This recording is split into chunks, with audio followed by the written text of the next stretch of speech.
बिस्मिल्लाहिर्रहमानिर्रहीम। पहले last session देखते हैं जुम्मे वाला, उसके बाद फीपीलीपी पे चलेंगे और उसके बाद क्वेश्चन आंसर की तरफ। तो जुम्मे वाले सेशन में जो इंडेक्स की ओपनिंग थी वो पॉजिटिव ओपनिंग थी 424 पॉइंट के साथ। उसके बाद इंडेक्स ने आपको हाई लेवल दिखाया 1,50,465 का, जिधर इंडेक्स ने 1230 पॉइंट गेन किए थे। उसके बाद इंडेक्स का लो लेवल देखें तो वो भी 213 पॉइंट के इजाफे के साथ 1,49,448 पे रहा। इंडेक्स की क्लोजिंग अगर देखें तो वो 257 पॉइंट के इजाफे के साथ 1,49,493 पे आई। वॉल्यूम की बात करें तो 335 मिलियन के वॉल्यूम ट्रेड हुए KSE 100 इंडेक्स में। मार्केट समरी को अगर देखें तो 478 कंपनियों में काम हुआ, जिसमें से 251 जो है एडवांस रही, 198 डिक्लाइनर रही और 29 जो है वो अनचेंज्ड रही। ट्रेड की अगर बात करें तो 3,78,256 ट्रेड्स हुई। वॉल्यूम की अगर बात करें तो 802 मिलियन के वॉल्यूम ट्रेड हुए, 40 अरब 45 करोड़ रुपए का काम हुआ। टॉप एक्टिव स्टॉक में देखें तो यूनिटी में सबसे ज्यादा वॉल्यूम ट्रेड हुए तकरीबन 64 मिलियन के। उसके बाद PIBTL, FFL, कॉसम, Searle, SL, GL, AHCL, bank of Punjab, TPLP, ASC। Top point contributor अगर देखें तो कमर्शियल बैंक्स ने सबसे ज्यादा पॉइंट ऐड किए। उसके बाद फर्टिलाइजर सेक्टर ने, ऑयल एंड गैस एक्सप्लोरेशन कंपनियां और ऑयल एंड गैस मार्केटिंग कंपनियां, उसके बाद cement sector, power generation, paper and miscellaneous. Negative side पे देखें तो सबसे ज्यादा जो पॉइंट हम फार्मास्यूटिकल ने लूज किए 112 पॉइंट। उसके बाद investment banks, cable, textile, chemical, technology, refinery और फार्मास्यूटिकल पे आगे चल के बात होगी कि इन्होंने पॉइंट लूज क्यों किए। Top point contributor stock wise अगर देखें तो FFC ने सबसे ज्यादा पॉइंट ऐड किए 91 पॉइंट। उसके बाद national bank, AKBL, OGDC, PSO, UBL। और नेगेटिव साइड पे देखें तो सर्ल ने सबसे ज्यादा पॉइंट लूज किए 103 पॉइंट। उसके बाद MEBL, Engro, luck, effort, PAEL। जुम्मे वाले सेशन का फीबिलिटी देखें तो बैंक्स ने सेलिंग की 0.09 मिलियन की, ब्रोकर की सेलिंग है 0.27 मिलियन की, कंपनीज ने बाय किया 500 मिलियन का, फॉरेन कॉर्पोरेट्स ने सेल किया 0.04, फॉरेन इंडिविजुअल ने सेल किया 0.02, इंडिविजुअल ने सेल किया 2.40 मिलियन डॉलर का। उसके बाद इंश्योरेंस कंपनीज की बाइंग है 1.77 मिलियन की, म्यूचुअल फंड की बाइंग 1.82 मिलियन की, MBFC की बाइंग 0.02, अदर ऑर्गेनाइजेशन की बाइंग 0.23 मिलियन की। ओवरसीज पाकिस्तानी ने सेल किया 1.54 मिलियन डॉलर का, कंपनीज ने बाय किया। उसके बाद इंश्योरेंस कंपनीज ने और म्यूचुअल फंड ने, तीन आपके बड़े बायर हैं जुम्मे वाले सेशन के। म्यूचुअल फंड की बाइंग सेलिंग देखें तो सबसे ज्यादा उन्होंने बाय किया फर्टिलाइजर सेक्टर को। उसके बाद कमर्शियल बैंक्स में उनकी बाइंग है, oil and gas marketing companies में और फूड एंड पर्सनल केयर में। इंश्योरेंस कंपनियों को देखें तो इंश्योरेंस कंपनियों ने क्रॉस द बोर्ड तमाम ही सेक्टर में बाइंग की। कमर्शियल बैंक्स को थोड़ा सा उठाया, फर्टिलाइजर सेक्टर को 2.25 मिलियन का बाय किया, फूड एंड पर्सनल केयर को, oil and gas marketing companies, oil and gas exploration companies, power generation, technology sector. Insurance company तकरीबन तमाम ही सेक्टरों में थोड़ी थोड़ी सी बाय की। अलबत्ता जो ज्यादा बाइंग है उनकी फर्टिलाइजर सेक्टर में है। तो फर्टिलाइजर को अलग से देखते हैं, पहले इंडिविजुअल पे नजर डाल लें। इंडिविजुअल ने सबसे ज्यादा सेल किया है फूड एंड पर्सनल केयर को और बाय किया है सीमेंट सेक्टर को, फर्टिलाइजर को और oil and gas exploration companies को। फर्टिलाइजर सेक्टर को अलग से देखें तो सबसे ज्यादा इसमें सेलिंग है बैंक्स की 4.51 मिलियन की और बाय किया है म्यूचुअल फंड्स ने। अब ये समझ नहीं आती कि बैंक्स किसके हैं, बैंक है खुद, और म्यूचुअल फंड किसके हैं, बैंक्स के। तो अब ये नहीं पता कि इनसाइड स्टोरी क्या है, ये आपस में लगे हुए हैं या किसी और को देने के चक्कर में है। बहरहाल चीजों पे नजर रखा करें, जब वो बहुत ज्यादा ऊपर चली जाती हैं तो थोड़ा सा उनको अवॉइड किया करें। जैसे कि मिजान बैंक था, आपने देख लिया कि मिजान बैंक का क्या हुआ, सरल पे आगे चल के बात होगी, तो चीजों को वाजदी देखा करें। क्वेश्चन आंसर की तरफ चलने से पहले एक चीज माइंड में रखें कि जो भी आपको लेवल बताए जाएंगे आज की वीडियो में, इसमें क्वेश्चन आंसर सेशन में, वो रिलाई करेंगे अभी तक सस्टेन, जहां तक हमारा इंडेक्स अभी मूव कर रहा है यहां तक इंडेक्स रहेगा, या जो करंट सिचुएशन है इंडेक्स की, इस पे वो तमाम टेक्निकल्स और तमाम लेवल्स काम करेंगे। अगर कोई पैनिक आ जाती है इंडेक्स में, इंडेक्स को 5,000 10,000 पॉइंट लूज कर देता है, नीचे चला जाता है, तो फिर ये टेक्निकल्स काम नहीं करेंगे, आपको दोबारा रिव्यू करना पड़ेगा इन तमाम टेक्निकल्स पे। पहला क्वेश्चन है अब्दुल्ला भाई का, वो कहते हैं जी के सिटी फार्मा के बारे में बताएं। तो सिटी फार्मा देखें 95 से रेजिस्टेंस लेके आ चुका है नीचे जुम्मे वाले सेशन में, और उससे पिछले सेशन की बात करें तो उसने कैंडल बनाई लेकिन उसकी विक बहुत बड़ी थी, 98 99 तो उसने टच किया लेकिन उसकी क्लोजिंग बहुत नीचे तकरीबन 94 पे आई। उसके बाद जुम्मे वाले सेशन में उसने 95 का हाई लगाया, उसके बाद क्लोजिंग जो 88 76 पे आई। अब अगर नेक्स्ट देखें तो 86 87 की सपोर्ट बनती है सिटी फार्मा के पास। उसको ये टेस्ट करेगा तो यहाँ पे फर्स्ट एंट्री ली जा सकती है। लेकिन अगर ये इसको ब्रेक करेगा तो फिर 80 से लेके 83 तक ये जो इसका एरिया है ये अच्छा एरिया होगा, अच्छा जोन होगा आपके लिए बाय करने के लिए। 87, 86 को आप सपोर्ट मान के चल सकते हैं और स्ट्रॉन्ग सपोर्ट आप 83 से 80 तक की लेके चल सकते हैं। उसके बाद जो अगला क्वेश्चन है अदील भाई का, उन्होंने भी फार्मा सेक्टर का पूछा है। तो सिटी फार्मा और फार्मास्यूटिकल सर आपको पता है कि क्या वजह बनी, पहले खबर चली कि अद्वियात की कीमतें बढ़ेंगी, मेडिसिन की कीमतें बढ़ेंगी, वो सेनेट में भी बात हुई, कल लगा दी थी न्यूज, प्रीमियम ग्रुप में भी फ्री ग्रुप में भी। तो उसकी बेस पे फार्मास्यूटिकल आपका अच्छा चला, अच्छा मूव किया, कोई टेक्निकल नहीं थे, कोई फंडामेंटल नहीं थे, बस न्यूज बेस पे फार्मास्यूटिकल चल गया जी, बस प्राइस बढ़ेगी मेडिसिन की। उसके बाद खबर आ गई कि वजीर आजम साहब इस पे वजीर आजम साहब ने बरहमी का इजहार किया है और वो कहते हैं कि अद्वियात की कीमतें नहीं बढ़ेंगी। बस वही एक चीज थी फार्मा सेक्टर के पास जिसकी बेस पे वो उछल कूद रहा था, उछल के ऊपर गया, जब वो चीज खत्म हो गई, रीजन खत्म हो गई तो वो नीचे आ गया।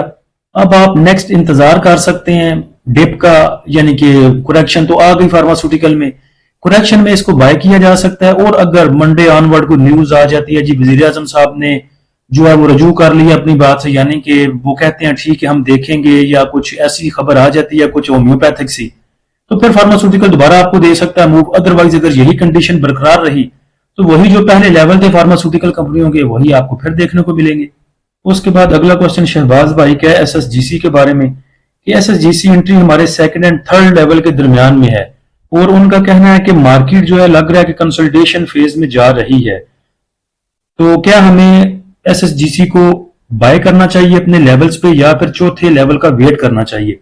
तो देखिए मैंने पहले भी जिक्र किया था कि जो हम सिग्नल देते हैं वो वैसे ही नहीं कि रात को बस हमें कुछ ख्वाब आ गई सुबह उठ के कह दिया एसएसजीसी को फाड़ लो, ऐसी बात नहीं होती। पहले हम टेक्निकल्स को देखते हैं, फिर देखते हैं स्टॉक के पास कौन सी खबरें हैं, बैड हैं, गुड हैं, उसके बाद देखते हैं कि इंडेक्स कैसे मूव कर रहा है, उसके बाद देखते हैं कि आगे हालात कैसे हैं, सियासी हालात कैसे हैं, मुल्की हालात कैसे हैं, बाकी चीजों को देख के तो फिर हम सिग्नल जो देते हैं उनके लेवल निकालते हैं कि इसमें करेक्शन भी आ सकती है, इसमें जंग भी लग सकती है, इसमें बाकी चीजें भी हो सकती हैं। तो वो तमाम चीजें हम मद्देनजर रख के फिर आपको एक लेवल बताते हैं। तो जो भी एसएसजीसी के हमने लेवल दिए हुए हैं, हमारी कॉल जो है वो इंटैक्ट है, वेबसाइट पे भी लगी हुई है, ग्रुप में भी शेयर की हुई है, प्रीमियम ग्रुप में। तो आप जो हमारे सिग्नल है उन पे लेवल्स पे काम कर सकते हैं, जितने लेवल है पिरामिडिंग स्ट्रेटेजी के जरिए आप उनको बाय कर सकते हैं। उसके बाद अगला क्वेश्चन है नवीद इकबाल भाई का कि BIFO, IBLHL और GTYR। तो देखें जहां तक बात है BIFO की, तो इस टाइम आप कह सकते हैं कि BIFO टाइट कंसोलिडेशन फेज में है जो कि 188 से लेके 192 के दरमियान में बनता है। और अगर ये यहां से ब्रेकआउट देता है तो फिर आपको 197, 210 जो है वो करके दिखा सकता है। और अगर यहां से नीचे गिरता है तो फिर 182 से लेके 175 के दरमियान में बेस्ट एक्यूमुलेशन जोन इसका हो सकता है। तो इसका पहला सपोर्ट जोन आप कह सकते हैं 188 से लेके 186 तक। उसके बाद नीचे जो दूसरा जोन बनेगा सपोर्ट का वो 183 से लेके 182 तक, और उसके बाद नीचे 175 का। रेजिस्टेंस की बात करें तो पहली रेजिस्टेंस आप कह सकते हैं 193 से लेके 194 तक, उसके बाद 197 और उसके बाद 210। और ये चीज आपको पता है कि सपोर्ट पे हमेशा बाय किया जाता है और रेजिस्टेंस पे जाके प्रॉफिट टेकिंग की जाती है और चीजों से एग्जिट लिया जाता है। उसके बाद IBLHL की बात करें तो ये भी टाइट कंसोलिडेशन फेज में है, वहीं पे मूव कर रहा है तकरीबन 6150 से लेके 64 तक। और जून ऑनवर्ड अगर देख लें तो 2 माह में ये इसी रेंज में मूव किए जा रहा है साइडवेज। 62 की इसके पास स्ट्रॉन्ग सपोर्ट है और जो रेजिस्टेंस है वो तकरीबन 84 पे बन रही है इसकी। अगर ये इस रेंज को ब्रेक कर लेता है, यानी कि 6150 से लेके जो 64 की रेंज है इसको ब्रेक करता है, तो फिर आपको ये आगे रेजिस्टेंस दिखा सकता है 68 की और 72 की। टेक्निकली अगर देखें तो इसको ब्रेकआउट देना चाहिए क्योंकि एक ही जगह पे बहुत देर से मूव कर रहा है। ये ब्रेकआउट ये जरूर देगा, लेकिन अगर इंडेक्स में कोई करेक्शन आ जाती है बहुत बड़ी या इस सेक्टर में कुछ न्यूज आ जाती है तो फिर ये नीचे की मूव भी आपको दिखा सकता है। अदरवाइज अगर चीजें स्टेबल रहती हैं तो ये आप अप साइड इंशाल्लाह आपको मूव देगा। उसके बाद गंधारा टायर की अगर बात करें तो ये भी 47 रुपए से लेके 45 रुपए के दरमियान में देखें, यहीं पे बहुत देर से कंसोलिडेट कर रहा है। RSI इसकी देखें तो 51 पे है, ना आप इसको ओवरसोल्ड कह सकते हैं ना ओवरबॉट कह सकते हैं, स्पोर्ट की अगर बात करें तो स्पोर्ट इसके पास पहली 46 रुपए पे, दूसरी 45 रुपए 11 पैसे पे और तीसरी स्पोर्ट जो बनेगी वो 43 रुपए और 62 पैसे पे। अगर रेजिस्टेंस की बात करें तो 47 रुपए 80 पैसे पे पहली रेजिस्टेंस, उसके बाद 49 रुपए 50 पैसे, उसके बाद 52 रुपए 51 पैसे और उसके बाद 55 रुपए पे। उसके बाद अहमद भाई का क्वेश्चन था मेक्टर फार्मा के बारे में कि इसके बारे में बताएं, इसका रिजल्ट भी आने वाला है, इसे लिया जा सकता है या नहीं लिया जा सकता। और साथ में उन्होंने बोला है कि इसकी ईपीएस भी इंप्रूव हो रही है। तो देखें जुलाई में इसने हाई लगाया था तकरीबन 621 रुपए का। आरएसआई की बात करें तो वो 54 पे है, यानी कि थोड़ा सा आप कह सकते हैं कि ये अप है, लेकिन ओवरबॉट इसको नहीं कहा जा सकता। अभी ऊपर काफी गुंजाइश है ऊपर जाने के लिए। मैकडी क्रॉसओवर देखें तो वो भी पॉजिटिव डायरेक्शन में है। 50 मूविंग एवरेज से अभी ये रेजिस्टेंस ले रहा है। इसकी अगर सपोर्ट एंड रेजिस्टेंस लेवल की बात करें, जो भाई ने बाय सेल का पूछा था तो सपोर्ट एंड रेजिस्टेंस लेवल बता सकते हैं आपको। उसमें देखिए सपोर्ट इसके पास जो पहली बनेगी वो 405 रुपए की बनेगी, दूसरी सपोर्ट 395 रुपए की और तीसरी 388 की, 388 की और चौथी 351 की। रेजिस्टेंस की बात करें तो प्रॉफिट टेकिंग हो सकती है इसमें से 436 रुपए पे, उसके बाद 455, उसके बाद 490 और उसके बाद 500 पे। 500 को आप ब्रेकआउट लेवल कह सकते हैं। 500 पे यहाँ पे इसने रेजिस्टेंस ली, उसके बाद दोबारा यहां से, और देखें यहाँ पे इसने यहाँ पे सपोर्ट लेने की कोशिश की थी जब 621 को लगा के टच करके नीचे आया। यहाँ पे 500 पे सपोर्ट ली, थोड़ा ऊपर गया, उसके बाद नीचे आया। तो आप कह सकते हैं कि 500 का लेवल जो है वो ब्रेकआउट लेवल आप रख सकते हैं। तो अगर किसी के पास है तो 500 के ऊपर जो है ट्रेलिंग स्टॉप लगा के चल सकता है। उसके बाद हमारे इकबाल भाई हैं, उनका सवाल है कि हपको के बारे में बताएं कि इसको होल्ड करना चाहिए या 155 पे बाय करना चाहिए। अब पता नहीं इनके पास अगर पहले पड़ा हुआ है तो किस रेट का है वो उन्होंने नहीं बताया। हपको की बात करें तो हपको एक बुलिश स्ट्रक्चर को मेंटेन किए हुए है बहुत देर से, और यहां तक आया भी वो 1 साल के बाद है। पहले देखिए 165 उसने लगाया था कहां, 4 जुलाई 24 में। पूरे 1 साल के बाद अपने इस लेवल को आके उसने मेंटेन किया है। तो स्ट्रॉन्ग सपोर्ट जो इसकी बनती है वो 159 से लेके 156 के दरमियान में बनती है। अगर 59 को मेंटेन करता है ये अच्छे वॉल्यूम के साथ तो आप इसको बुलिश ही कंसिडर करेंगे। और शॉर्ट टर्म में अगर आपने प्रॉफिट बुकिंग करनी है तो 164 से लेके 166 तक आप इसमें प्रॉफिट बुकिंग कर सकते हैं। अगर मैंने हपको को बाय करना होता तो फिर मैं सोचता कि 148 146 के पास जाके इसको बाय करना चाहिए। बाकी जिनके पास 158 159 का है वो सेफ जोन में तो हो सकते हैं, लेकिन ट्रेलिंग स्टॉप लगा के चलें इसमें। उसके बाद हमारे यासिर भाई हैं, उनका क्वेश्चन है कि सल के बारे में बताएं, सल का क्या सीन है, क्या ये गैम्बलिंग है। देखें गैम्बलिंग वूमलिंग तो हमें नहीं पता, लेकिन चीजों को देख के आप खुद नहीं लेते। अब सल में हमने कभी भी आज तक कॉल नहीं दी, क्योंकि चीज वो आपको ला के देते हैं, हम उन सिग्नल पे काम करवाते हैं जिनके फंडामेंटल ठीक हो, जिनका पता हो उन्हें कुछ डिविडेंड देना है, कुछ पीछे कंपनी के बैक पे कुछ है। जिन भाइयों ने 2023 में इसको लिया था 117 पे, 140 पे, 145 पे, वो आगे बेचारे रोते थे कि 45 रुपए का हम क्या करें। बहुत से भाई ऐसे थे जिन्होंने लॉस बुक किया और सल में से निकल गए। अब रिसेंट देखें तो कौन सी अच्छी कंपनी के पास न्यूज है, सिर्फ न्यूज बेस पे कीमतें बढ़ने की वजह से। अच्छा, सल की लास्ट 3 दिन की कैंडल देखें, 3 सेशन की, तो मुझे लग रहा है कि ये पंप एंड डंप था। अब देखें हुआ ये कि इसने शार्प ब्रेकआउट दिया हाई वॉल्यूम के साथ, और इसी तरह इसने शार्प रिवर्सल भी दिया हाई वॉल्यूम के साथ। बल्कि जब इसने ब्रेकआउट दे के जब ये ऊपर गया था, शार्प इसमें ब्रेकआउट आया था, तब इसके वॉल्यूम कम थे। जब नीचे आना स्टार्ट हुआ, रिवर्सल इसने ज्यादा वॉल्यूम के साथ दिया। नीचे देखिए, अगर रेड कैंडल देखिए लंबी है और ग्रीन आपकी छोटी है वॉल्यूम वाली।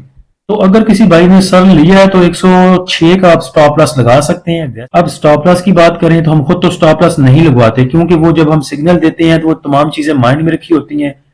जो हम सपोर्ट लेवल बताते हैं भाई किसी को एंट्री लेने के लिए या बाय करने के लिए, तो उसमें जो लेवल दिए होते हैं वो तमाम चीजों को मद्देनजर रख के फिर दिए होते हैं। अब आपने जाके 125 पे, 130 पे, 129 पे, 26 पे इसको बाय किया है, तो फिर वो जैसे आपने बाय किया वैसे आपको स्टॉप लॉस भी लगाना पड़ेगा। तो 106 का स्टॉप लॉस आप लगा सकते हैं। नहीं भी लगाना तो कुछ क़यामत नहीं आने वाली, नीचे जाएगा तो दोबारा एवरेज कर लीजिएगा। अगर एक दफा ये 130 को 129 को टच कर सकता है तो दोबारा भी कर सकता है।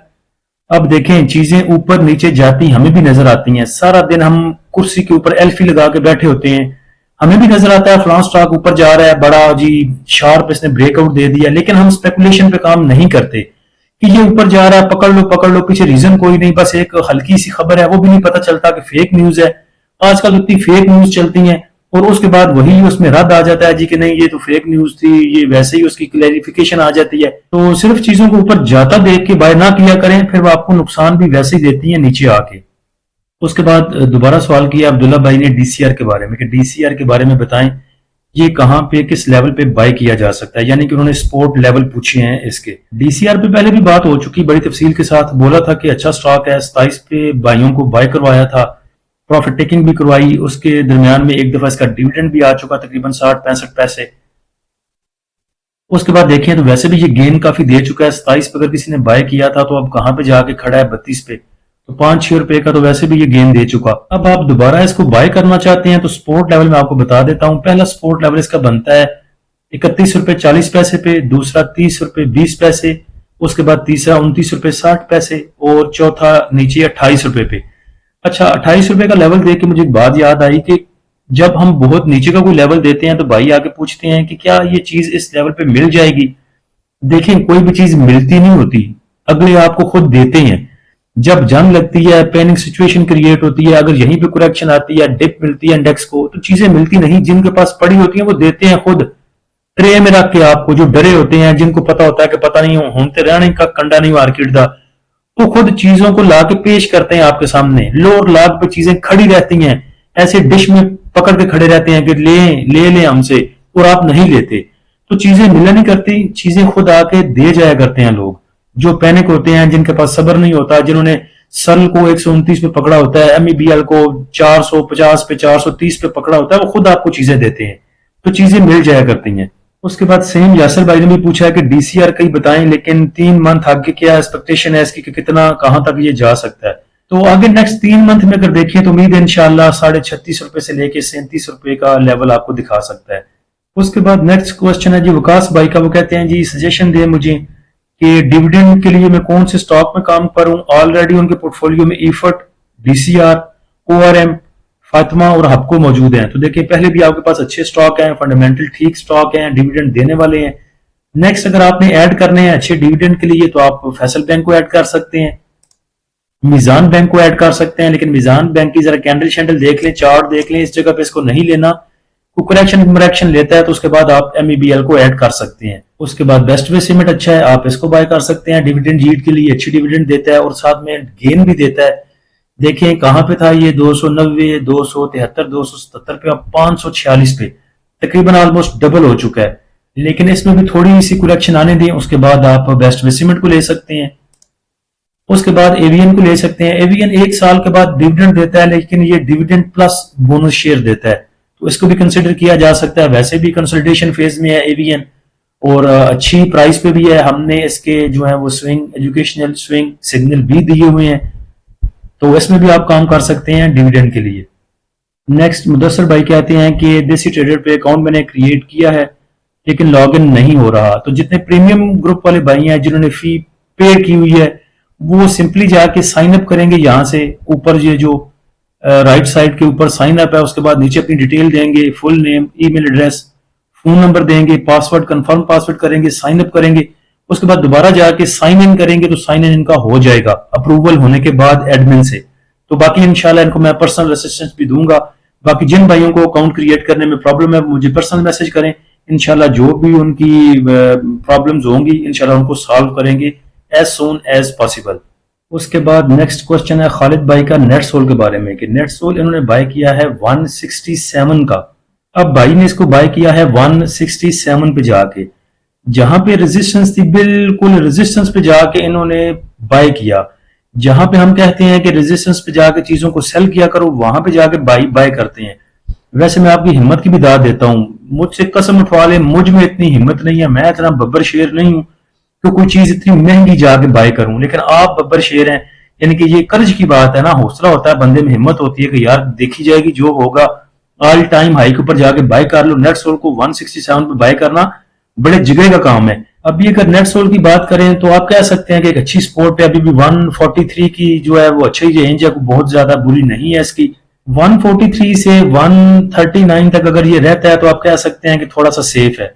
लेकिन अगर ये 138 को ब्रेक करता है तो फिर आपको ये 129 से लेके 126 तक का लेवल दिखा जाएगा। अब फिर वही बात आएगी कि कौन देगा, यहाँ पे बहुत लोग हैं देने वाले। और अगर नेट सोल अच्छे वॉल्यूम के साथ सस्टेन करता है 140 को, 139 को, 180 138 के ऊपर सस्टेन करता है अच्छे वॉल्यूम के साथ, तो दोबारा इंशाल्लाह आपको 157 160 करके दिखा सकता है। चलिए नेट सोल की बात करें तो इंशाल्लाह वो तो दोबारा चला ही जाएगा, 157 160 कर ही जाएगा। लेकिन भाई ने कोई कसर नहीं छोड़ी खुद को नुकसान पहुंचाने की और खुद को परेशान करने की। उसके बाद अगला क्वेश्चन है जी एसएस ऑयल मिल के बारे में। शाहिद भाई पूछते हैं, शाहिद कयूम भाई हैं हमारे प्रीमियम ग्रुप के, उन्होंने इसको बाय किया है 983 रुपए में। इसका टाइम फ्रेम मैंने ज्यादा इसलिए किया है, चार्ट तक नीचे आप देख लें कि ये 80 रुपए का स्टॉक था और भाई ने जाके 983 रुपए पे इसको बाय किया है। तो करंट अगर देखें तो अच्छी सपोर्ट पे है, अपनी सपोर्ट पे आप इसको कह सकते हैं, जो कि 720 से लेके 700 के दरमियान में बनती है। अब इसको थोड़ा एक्सपेंड करते हैं। क्लोजिंग तकरीबन इसकी 729.50 पे है और सपोर्ट नीचे 720 से लेके 700 तक की सपोर्ट आप कंसीडर कर सकते हैं पहली सपोर्ट, और उससे नीचे 665 से लेके 650 की दूसरी सपोर्ट। ये ऊपर जो पैसे हैं, इतना बड़ा जब स्टॉक होता है, साजियो देख लें, बाकी कुछ 1000 रुपए का स्टॉक, 700 रुपए का स्टॉक, तो उसमें जब लाइन लगाई जाती है हॉरिजॉन्टल या वर्टिकल, तो उसमें थोड़ा सा डिफरेंस आ जाता है। तो आपने ये जो मेन रुपीज हैं ये माइंड में रखने हैं, पीछे पैसों को रहने दे। और ये अपनी सपोर्ट को अगर मेंटेन करता है तो फिर 760, 785, 820 और 840 का लेवल आपको दिखा सकता है। लेकिन स्टिल आपकी जो बाइंग है वो 983 रुपए की है। सो आपने क्या करना है, आपने स्टॉक पे नजर रखनी है, इसके ओवरसोल्ड ओवरबॉट पे नजर रखनी है, उसके बाद इंडेक्स पे भी नजर रखनी है। अगर ये अपनी रेजिस्टेंस के पास मूव करता है और साथ में इंडेक्स की जो सिचुएशन है वो ठीक नहीं होती, तो आपने अपने स्टॉक वहीं ऊपर रेजिस्टेंस पे सेल कर देने हैं, चाहे उसमें लॉस हो थोड़ा सा। फिर नीचे जब इंडेक्स करेक्शन लेता है या नीचे थोड़ी सी डिप करेक्शन जो भी आए वो लेता है, तो फिर आपने नीचे जाके सपोर्ट के ऊपर दोबारा बाय करने हैं, ताकि आपकी जो एवरेज प्राइस है वो नीचे आए। अगर आप टोटल के टोटल सेल नहीं करना चाहते तो रेजिस्टेंस पे अपने हाफ सेल करें, नीचे सपोर्ट पे आके फिर उतने दोबारा बाय बैक करें। इससे एक तो आपकी जो एवरेज प्राइस है वो नीचे आ जाएगी।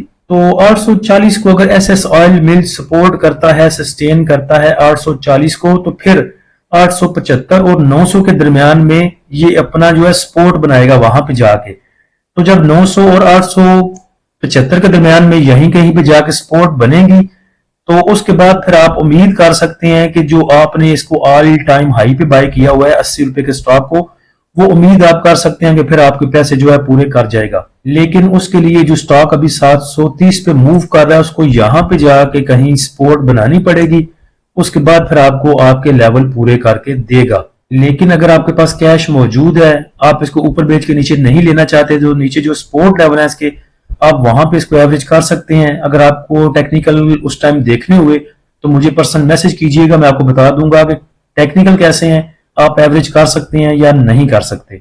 उसके बाद अगला क्वेश्चन है खालिद अहमद भाई का कि मारी, पीएसओ, एसएसजीसी और पीआरएल इनके 3 मंथ के टारगेट बताएं। वैसे आपने भी अच्छा हमें फॉल निकालने वाला तोता समझा हुआ है, ये मैंने वैसे लाइटर नोट में कहा है, बता देते हैं आपको।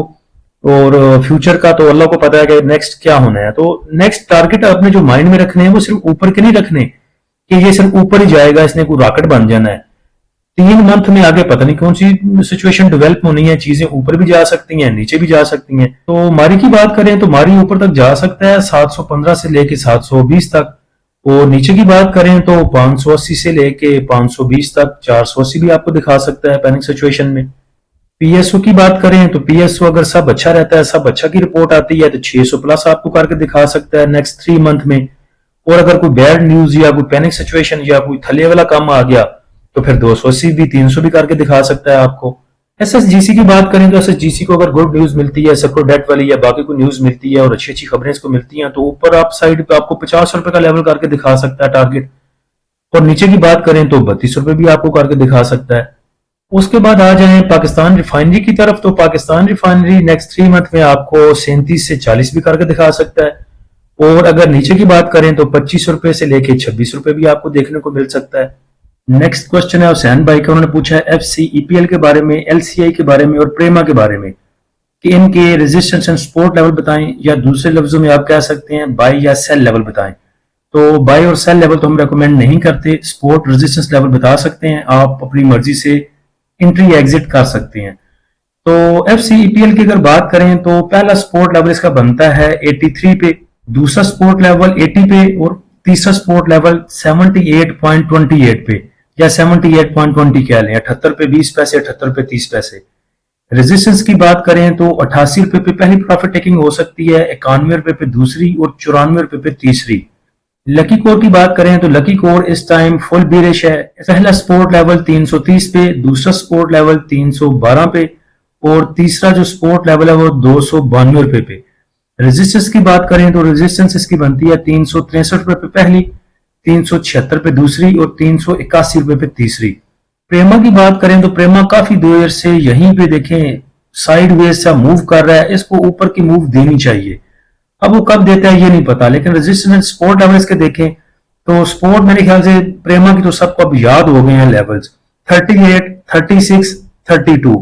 और रेजिस्टेंस की बात करें तो 43, 44 एक रेजिस्टेंस आप इसको मान के चल सकते हैं, 43 रुपए, 44 रुपए। उसके बाद दूसरी 46 रुपए की और उसके बाद 49 की। उसको अगर हैवी वॉल्यूम के साथ ब्रेक करता है तो फिर आपको ये 55, 53, 55, 57 करके दिखा सकता है। उसके बाद हमारे भाई हैं एक कराची से मोहन लाल भाई, वो कहते हैं कि मुझे भी साइन इन में प्रॉब्लम है और उसके बाद जो आपने स्विंग सिग्नल एक्टिव और आर्काइव में लगाए हुए हैं उनका पता नहीं चलता कि एक्टिव कौन से हैं और जो इनएक्टिव हैं, डीएक्टिव हैं, जो आर्काइव में है वो कौन से हैं।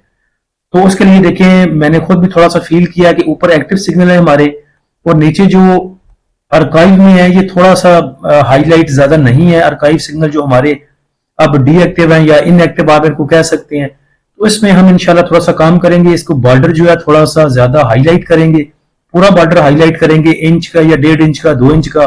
उसमें फिर आर्काइव लिखेंगे या फिर लिख देंगे इनएक्टिव स्टॉक्स या इनएक्टिव सिग्नल।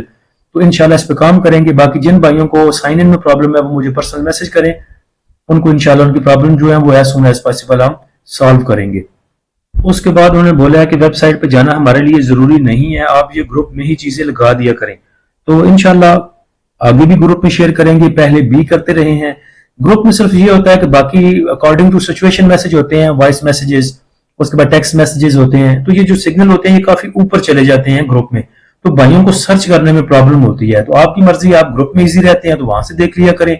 अदरवाइज अगर आप वेबसाइट पे आके यहाँ से आपको इजी लगता है तो आप यहाँ से भी देख सकते हैं। उसके बाद हमारे उसाम भाई हैं, उन्होंने पूछा है कि कब तक SSGC अपसाइड मूव देगा। तो SSGC के ऊपर बात हो चुकी है। मूव अपसाइड देने की अब देखें सिचुएशन है, टेक्निकली इसको देनी चाहिए लेकिन वो एक इंतजार है सबको। जैसे OGDC के पास न्यूज आ चुकी सर्कुलर डेट की, PSO, OGDC और बाकी जिन जिनके वाजबात बचते हैं उनको न्यूज का वेट है। जब वो न्यूज आएगी तो ये अपसाइड आपको मूव देंगे, लेकिन जो लेवल आपको दिए हैं उन लेवल्स पे आप इसको एवरेज कर सकते हैं। उसके बाद हमारे प्रीमियम ग्रुप की एक फीमेल मेंबर है, उनका मैसेज है, उनका क्वेश्चन है कि मीजान बैंक डिविडेंड के लिए कितने में बाय करना चाहिए। तो मीजान बैंक देखें अच्छा डिविडेंड देता है, नो डाउट। इसको यहाँ पे भी डिविडेंड के लिए बाय किया जा सकता है, लेकिन अगर आप करंट प्राइस पे इसको डिविडेंड के लिए बाय करती हैं तो ये आपको देगा तकरीबन 6.84% इसकी डिविडेंड यील्ड बनेगी। तो इसको थोड़ा सा नीचे आने दें। अगर आप इसको 350 पे बाय करती हैं तो फिर इसकी जो डिविडेंड यील्ड है वो तकरीबन 8.5% बनेगी। वैसे भी मीजान बैंक काफी हाई पे चला गया है तो इसको थोड़ा सा नीचे आने दें, तो उम्मीद है फिर आप बाय करेंगी तो आपकी जो डिविडेंड यील्ड है वो काफी अच्छी बन जाएगी। डिविडेंड के लिहाज से देखें तो हप्को भी अच्छा स्टॉक है। हप्को की इस टाइम अगर 160 पे, 161 पे, 159 पे मिलता है तो इस जगह पे जो उसकी डिविडेंड यील्ड बनती है वो तकरीबन 12.37 बनती है। तो जरूरी नहीं है मीजान ही लिया जाए, फैसल बैंक को देख लें, हप्को को देख लें, बाकी भी देख लें। टॉप 10 डिविडेंड यील्ड स्टॉक देख लें, उनमें से आप मीजान से अच्छी भी स्टॉक हैं जो डिविडेंड इससे भी ज्यादा देते हैं, डिविडेंड यील्ड इनकी ज्यादा है, आप उनमें भी काम कर सकती हैं। उसके बाद लास्ट क्वेश्चन है अबू जफर भाई का, वो पूछते हैं कि 5 लाख के साथ आप हमें कौन से स्टॉक में काम करना चाहिए। बड़े स्टॉक लेने चाहिए जिसमें कि साजगार हो गया, GHNI और बाकी जो बड़े स्टॉक हैं वो लें, या फिर मीडियम वैल्यू, लो वैल्यू के जैसे FABL हो गया, SNGP, OGDC, MEBL ये लें। तो देखें आप FABL को भी वैल्यू उसकी कम ना समझिए, उसकी डिविडेंड यील्ड देखें, उसका कैपिटल गेन देखें, कैसे उसने आपको इक्विटी को कैसे डबल किया बंदों की, तो उस चीजों को देखें। तो FABL भी कुछ बुरा स्टॉक नहीं है। मैटर करता है कि आप चीजें वो लें जिनके फंडामेंटल ठीक हो, जो डिविडेंड यील्ड दे, जिनकी बेहतर हो, जो आपको डिविडेंड दे। तो मैटर नहीं करता कि आपने बड़े स्टॉक लेने हैं, छोटे स्टॉक लेने हैं। अगर स्टॉक अच्छा है तो अगर बड़ा स्टॉक है उसकी क्वांटिटी आपको कम आएगी, लेकिन उसका जो गेन होगा वो छोटे स्टॉक से बाज दफा ज्यादा हो जाता है। और बाज दफा ऐसे होता है कि जिनकी क्वांटिटी कम होती है वो थोड़ा सा भी गेन देते हैं, तो चूंकि क्वांटिटी ज्यादा होती है तो गेन काफी बन जाता है, आपका जो प्रॉफिट है काफी बनता है। तो मैटर करता है अकॉर्डिंग टू सिचुएशन कि आपने बड़ा स्टॉक उठाना है, वो कितने उठाने हैं, वो आपने किस प्राइस पे उठाए हैं। अगर साजियो आप 100 लेते हैं और लेते 1050 के हैं, वो आपको 1400 करके दे जाता है, तो उनका गेन कुछ और बनेगा। तो मेरे ख्याल से असल मैटर करता है कि आप किस प्राइस पे चीज को बाय कर रहे हैं, मैटर नहीं करता कि वो बड़ा स्टॉक है कि छोटा स्टॉक है। सरताज भाई ने ये वाला स्क्रीनशॉट शेयर किया था और साथ में पूछा था कि इस न्यूज का कौन से सेक्टर पे इम्पैक्ट आएगा। तो जाहिर बात है जिस पे इम्पैक्ट आना था वो आ चुका, फार्मास्यूटिकल पे, और वो आपने देख भी लिया होगा लास्ट सेशन में। तो ये था जी आज का क्वेश्चन आंसर सेशन। जो भाई हमारा प्रीमियम ग्रुप ज्वाइन करना चाहते हैं वो नीचे दिए गए व्हाट्सएप नंबर पर रब्ता कर सकते हैं। फ्री ग्रुप को ज्वाइन करने के लिए लिंक नीचे डिस्क्रिप्शन में दे दिया है। फ्री ग्रुप को, प्रीमियम ग्रुप को आप अवेल कर सकते हैं हमारी वेबसाइट desitrader.pk से भी, उसका लिंक भी नीचे डिस्क्रिप्शन में लगा दिया है। अल्लाह हम सबका हामी नासिर हो। इजाजत दीजिए, अल्लाह हाफिज।